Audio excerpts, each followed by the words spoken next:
नमस्कार, मावळ 24 तासमध्ये आपलं सहर्ष स्वागत. मी महादेव वाघमारे. मावळ तालुक्यातील मुंबई पुणे महामार्गावर कुडेवाडा येथे जो अपघात झाला होता, या अपघाताच्या निषेधात रस्ता रोको करण्यात आला. या रस्ता रोकोमध्ये मावळचे तहसीलदार विक्रम देशमुख यांनी एक बैठक बोलवली होती. यामध्ये MSRDC, IRB आणि महसूल व पोलीस प्रशासनाच्या वतीनं काही निर्णय घेण्यात आलेले आहेत. काय निर्णय घेण्यात आलेले आहेत ते आम्ही जाणून घेत आहोत. मावळ तालुक्याचे तहसीलदार विक्रमजी देशमुख यांच्याकडनं. सर, काय सांगा? या संदर्भात जी कालची अपघाताची घटना घडली ती दुर्दैवी घटना आहे. त्या संदर्भात माझ्याकडे आज रस्ता रोको करून निवेदन देण्यात आलं. त्या निवेदनाच्या अनुषंगाने आज पोलीस निरीक्षक वडगाव, त्याचबरोबर MSRDCचे अधिकारी, मुख्य अधिकारी वडगाव आणि IRBचे अधिकारी, त्याचबरोबर लोकप्रतिनिधी यांची बैठक या ठिकाणी घेण्यात आली. बैठकीमध्ये काही कायमस्वरूपी उपाययोजना करण्याच्या सूचना दिलेल्या आहेत. त्यामध्ये अतिक्रमण काढणे, त्याचबरोबर ती स्पीड कमी करण्यासाठीची उपाययोजना करणे यासारख्या सूचना त्यांना दिलेल्या आहेत. यापुढे अशा अपघात होणार नाहीत या दृष्टिकोनातून दक्षता घेण्यासाठी ही बैठक आयोजित केलेली होती.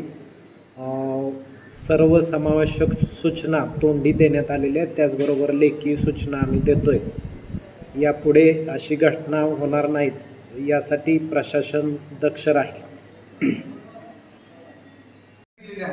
त्या ठिकाणी वाहनावर स्पीड कमी होतं, मला म्हणजे माहिती घेतली त्या ठिकाणी अपघाताचं प्रमाण नगण्य झालेलं आहे. त्याचबरोबर मध्यंतरी कात्रज पूल ते दरी, कात्रज पावला ते दरी पूल या दरम्यान त्या ठिकाणी वाहनाचा अपघात तसंच पद्धतीने ना आता रमलंगरा पण होतं त्याच्यामध्ये. ते जे आहेत ना की गावातून पूर्वी कसं होतं, पूर्वी सगळी लोकसंख्या तिकडे होती. आता जवळपास 30 ते 35 लोकसंख्या पलीकडे असते.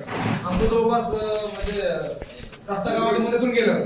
तुम्हाला एक सांगू का, पहिली गोष्ट म्हणजे आता तुम्ही स्पीड कमी करणार ते झाल्या, ते उपाययोजना झाल्या, पण कायम स्वरूपीच्या मी सांगतोय ते मी लिहून घेतलं. आमचं उद्या काय सजेशन आहे ठीक आहे. ज्या दृष्टीनं बाकीचं कसं तुमचं म्हणणं आहे, रस्ता रुंदीकरणाला केला पाहिजे, त्या प्रॅक्टिकल गोष्टी लगेच शक्य नाही. आपण मी मान्य केल्या पाहिजे त्या गोष्टी. अतिक्रमणाचा विषय झाला, आमचा विषय तुर्तास तरी आमची प्रायोरिटी जी असेल त्या ठिकाणी रंग बसवणे आणि वाहनाचं स्पीड कमी. मी मध्ये थोडस PI साहेबांना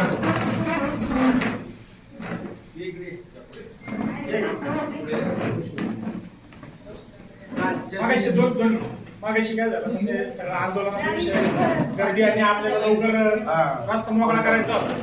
आता त्या ठिकाणी काही आश्वासनं दिली, बोलण्याचा विषय अर्धवट राहिला. आमची प्रायोरिटी एक मागणी, समजा हे नियम कायदा त्यांचा ऍक्सिडेंट झाला, आर्थिक मदतीचा तुम्ही तात्काळ काय, मी सांगतो 2 मिनिटं. आता त्या मुलाचा आम्ही काल दवाखान्यात कोण होतो, ती मुलं उचलायला आम्हीच होतो. तर एक मुलाचा हातीतून कट झालाय, त्याचा 5 लाख रुपये खर्च, त्याचा मुलगा, त्याचा वडील कॉन्ट्रॅक्ट मध्ये काम करतो. आपण तातडीने आर्थिक मदतीची उपाययोजना त्याचा शब्द द्या. 4 विद्यार्थी ऍडमिट आहेत आणि एक मृत महिला झाली. त्याची अधिकारी दोन्ही खात्याचे, तुम्ही त्याची किंवा आपत्कालीन व्यवस्थेमधून तहसीलदार साहेब म्हणून आपल्याला सुद्धा अधिकार आहे, आपण त्वरित करण्याची काय करणार तुम्हाला थोडी मदत भेटली पाहिजे, कारण की कालच्या हॉस्पिटलमध्ये परिस्थिती आहे जे चंद्रशेखरजी भाऊंनी सांगितलं तो विषय अत्यंत गंभीर आहे सर. कारण की ते जे सर्वसामान्य कुटुंबातले जे व्यक्ती आहेत आणि ज्या महिला काल ज्यांचा मृत्यू झालाय त्या एकदम सर्वसामान्य आहेत. त्यांना सगळ्यात ह्या तो उपाययोजना, आता यांना जाग येणार आहे, यांचे डोळे आता पण जणांचे त्या IRB वाल्यांचे MSRDC उघडले, पण कधी उघडले, हा अपघात झाल्यानंतर उघडले. यांनी यापूर्वी या उपाययोजना करायला पाहिजे होत्या. पण त्याच्यापूर्वी आज आपल्याला सगळ्यात महत्वाचं त्या मुलांचा हॉस्पिटलचा खर्च आणि त्यांना होणारा भविष्यातला अपंगत्व सुद्धा येऊ शकतं. देव जाणे नाही, नको यायला पाहिजे, पण आज इतक्या भयंकर परिस्थिती त्या मुलांची. तातडीने जर उपाययोजना नाही केल्या साहेब, तुम्हाला मी माशी निवेदन दिलेलं आहे. दिनांक 23/1 मी भारतीय जनता पक्षाचा अध्यक्ष होतो, त्यावेळेस MSRDCला निवेदन दिलेलं आहे. खऱ्या अर्थानं सदोष मनुष्यवधाचा गुन्हा त्यांच्यावर दाखल केला पाहिजे. त्यांनी जर त्या निवेदनाची दखल घेतली असती तर आज ही घटना घडली नसती. पोलीस स्टेशननी संदर्भातल्या सगळ्या सर्व्हिस सेवा रस्त्या संदर्भातल्या म्हणजे इतके मगरूर अधिकारी झालेले आहेत. तर त्या चौधरी नावाचा जो अधिकारी होता IRBचा, तर त्याला तर इतकी चव लागली होती त्या रस्त्याच्या डांबराची, असं म्हणावं लागेल की सर्व्हिस रस्ता जो MSRDC होता आणि IRBचा रस्ता मधला हायवे होता, तर त्या मध्ये जे डिवायडर आहे ना, त्या डिवायडरचा 3 वर्ष कचरा नाही काढला. आता 8 दिवसापूर्वी मी पावसकर साहेबांना फोन केला तेव्हा त्यांनी नशीब त्यांचं अभिनंदन करावं खऱ्या अर्थाने. तेवढे 3-4 महिन्यात मध्ये आलेले आहेत. 8 दिवसापूर्वी मी त्यांना फोन केला तेव्हा त्यांनी ते पहिलं सगळं तातडीने काढून, नाहीतर त्या रोडला जो कचरा येत होता कचरा 3 वर्ष त्याचा उदरणी झालं नाही. याच्यावर अक्षरशः गुन्हा दाखल झाला पाहिजे असल्या या मगरूर अधिकारी. आणि तातडीच्या ज्या अपघात प्रवण हे आहेत समस्या त्या पहिल्या हे करा. मगाशी त्या MSCP संदर्भातला जो विषय आहे डीपीचा, ती प्रथम डीपी 2-4 दिवसात MSCP ला तुम्ही पत्र करून सेवा रस्ता खुला करायला सांगा पाहिजे. मी बोलू 1-2 मिनिट. बोला. मी सर्व पक्षी या ठिकाणी पदाधिकारी आहेत, अधिकारी आहेत, ज्यांचं कालची जी घटना घडली ती खरोखरच दुर्दैवी आहे. आपल्याला कायमस्वरूपी उपाययोजना करायला आवश्यक आहे. त्याच्यामध्ये माझ्या दृष्टिकोनातून 4-5 मुद्दे महत्वाचे आहेत. त्याच्यामध्ये 1 नंबरचा रमलर बसवणं. रमलर बसवत असताना फक्त बसवला म्हणून नको आहे, तर त्याला आपण 2-3 उदाहरणं घेतली. एक तर तळेगाव पोलीस स्टेशनचं इथलं उदाहरण आहे. त्याचबरोबर आपण साताऱ्यावरून पुण्याकडे येत असताना जे रमलर बसवले त्या पद्धतीचे बसवावे. त्याच्यामध्ये जेवढे ब्लॅक स्पॉट आहेत, माझ्या माहितीनुसार शिवराजच्या तिथला एक ब्लॅक स्पॉट आहे. अजून जे तुमच्या माहितीनं ब्लॅक स्पॉट असतील त्याच्यावरती तुम्ही आजपासूनच कारवाई करा. मी लेखी स्वरूपात आमच्या दोघांच्या सहीचं पत्र तुम्हाला देतो. 2 नंबरचा जो दुसरा मुद्दा आहे की टपऱ्या काढणे, तर CO साहेब या ठिकाणी आहे. तर तुम्ही टपऱ्याचं आता परत वाट बघत बसू नका. ॲज अ कार्यकारी दंडाधिकारी मी म्हणून सांगतो की आजपासून तुम्ही कामाला सुरुवात करा, म्हणजे ऍक्शन मोडमध्ये या. तिसरा मुद्दा आहे की अतिक्रमण वेगवेगळ्या प्रकारचे आहेत. त्याच्यामध्ये काही लोकांनी केलेली अतिक्रमण आहे तुमच्याकडचा विषय. आता परत वाट बघत बसायचं नाही की त्याला तुम्हाला परत पत्र येईल आणि मी कामाला सुरुवात करेन, परत वाट बघत बसेन, हे तुम्हाला नाही. मी तुम्हाला सांगतो की जो नॅचरल कॅलॅमिटी मधले आपत्तीचा जो कायदा आहे त्याच्या अंतर्गत मी तुम्हाला पत्र देतोय. तर तुम्ही ऍक्शन मोडमध्ये या आणि आजच कामाला सुरुवात करा. त्याच्यानंतर सर्व्हिस रोडवरती जी अतिक्रमण आहेत, खास करून जिथे जिथे टपऱ्या आहेत किंवा अजून जे विषय आहेत, ती अतिक्रमण आजपासून पुढच्या 3 दिवसामध्ये निघतील. काय नोटीस द्यायची असतील तर त्या 7 दिवसामध्ये याच्यावरती कारवाई करायची. मला परत त्याचा अहवाल द्या. त्याच्यानंतर मदतीचा विषय निघाला तर मदत त्यांनी देण्याचे तर देतीलच, परंतु माझ्याकडे एक दुसरी योजना आहे, गोपीनाथ मुंडे अपघात योजना. त्याच्यामध्ये मी माझ्यातर्फे हे प्रकरण, मला फक्त कोणाची तरी मदत लागेल, त्याचा PM रिपोर्ट लागेल. त्याच्यानंतर सगळं मला जर मिळालं तर मी आणि तालुका कृषी अधिकारी आमच्या तिघांचीच कमिटी आहे, उद्याच ते प्रकरण मंजूर करतो, परवा त्यांना मदत देतो. दुसरं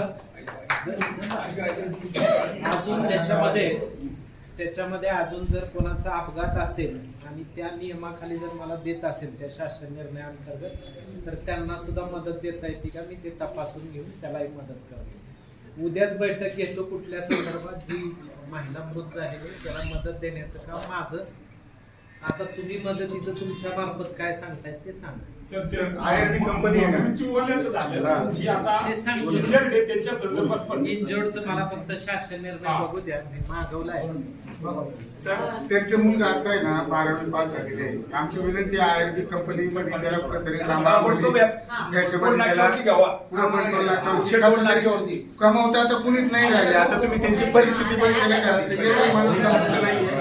अशा परिस्थितीत काही ना काहीतरी त्याला काय बघा 12वी झालेला आहे, आम्ही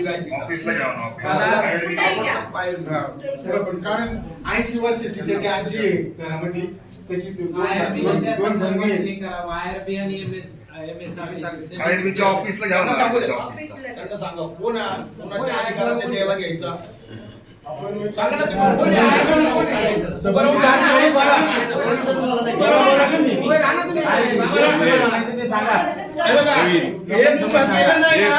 हे केलं नाही तर आम्ही रस्ता परत अडवू.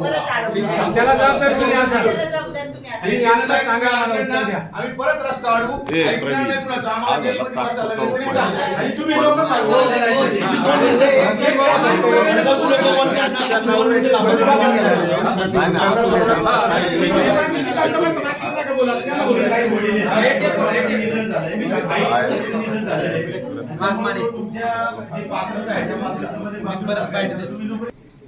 आमचे जे वरिष्ठ अधिकारी आहेत हे मला वाटतं डेप्युटी इंजिनियर दिसतात, एक्झिक्युटिव्ह इंजिनियर आणि त्यांची SC त्यांना आपण लेखी स्वरूपात कळवूया, त्याच्यावरती निश्चितच हे होईल.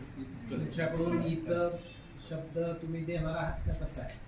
मदतीच्या संदर्भात नाही, पण बाकीची जी कामं आहेत तिथे मदतीचं मदतीचं- नाही, नाही, मदत तर पाहिजे. महिला पूर्ण अक्षरशः गाडी खाली गेली.